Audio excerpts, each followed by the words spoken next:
এই যে আমি মনে করো যে পড়ার জমি চাষি, 600 টাকা বিঘা হিসাবে 2 বিঘা 2.5 বিঘা পর্যন্ত চাষি।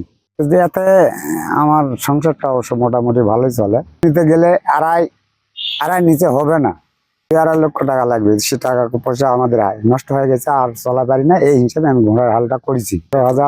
2 24,000 টাকা দুইটা কিনেছি। এটা যখন হাফে আর এটা দেবই। এইভাবে 2-3 বিঘা মাটি চাষি।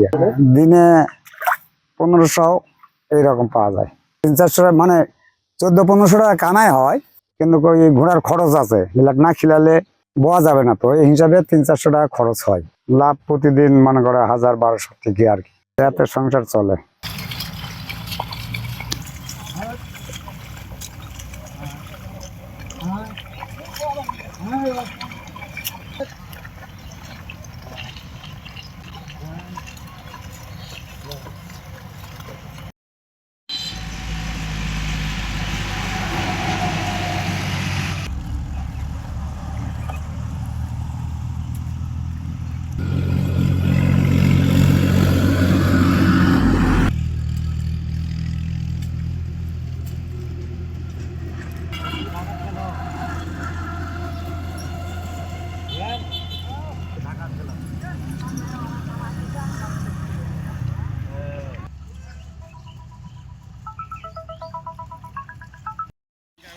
নেই, তোমার 3-4 দিন রেস্টে থাকা লাগবে।